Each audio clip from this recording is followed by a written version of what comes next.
So party ఫిరాయింపు ఎమ్మెల్యేలు ఇక వాళ్ళ మీద వేటు పడుతుంది.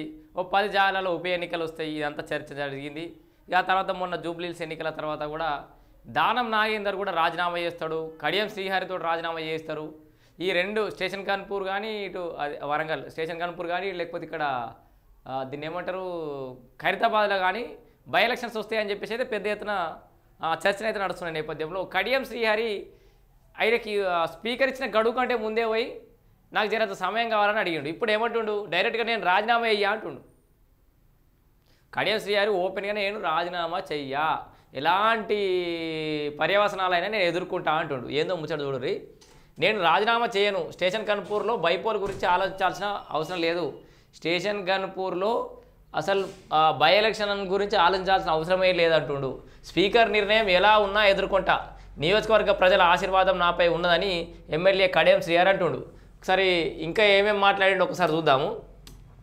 సో ఇంత కాన్ఫిడెంట్గా అంటుండు అంటే ఆయన మీద అనర్హత వేటు పడే అవకాశాలు తక్కువ ఉన్నట్టే మనం అర్థం చేసుకోవాలి. ఎందుకంటే ప్రభుత్వం నుంచి ఖచ్చితంగా వాళ్ళకి, ఎందుకంటే ఆల్రెడీ లీగల్గా అడ్వైజ్ చేసేటోళ్ళు ఉంటారు, వాళ్ళకి అంత పక్కా ప్రణాళికతోటే ఉంటారు. కాబట్టి ఇక రాజీనామా చేస్తే ఏంది చేయకపోతే ఏంది అనే ఒక అంచనా ఆల్రెడీ ఆయనకు వచ్చే ఉంటుంది. కాబట్టి ఇప్పుడు ఓపెన్గా వచ్చి నేను రాజీనామా అయ్యా అంటుండు.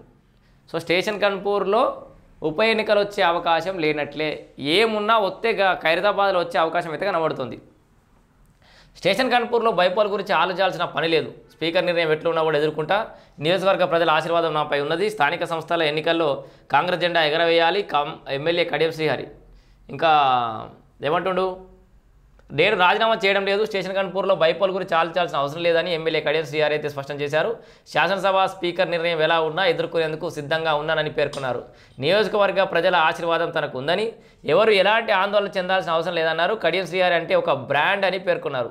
స్టేషన్ కన్పూర్లో సోమవారం నిర్వహించిన కార్యకర్తల సమావేశంలో ఆయన పాల్గొన్నారు. సో క్లియర్, ఆయన ఎంత కాన్ఫిడెంట్గా అంటుండంటే ఎక్కడో ఆయనకు సానుకూల వాతావరణం ఉన్నట్టేమో లెక్క చెప్పుకోవాలి. సో స్టేషన్ కన్పూర్లో ఇప్పుడు మన కేటీఆర్ చెప్పినట్టుగా 10కి 10 జాగాలలో ఉప ఎన్నికలు వచ్చే అవకాశం లేదు. ఆ 10లో 8 మంది ఫస్ట్ ఆల్రెడీ క్లీన్ చిట్తో బయటకు పోయినట్టే. ఇక మిగిలిన ఇద్దరు, ఇటు కడియం శ్రీహరి అటు దానం నాగేందర్ విషయంలో కొంత డౌట్ ఉండే.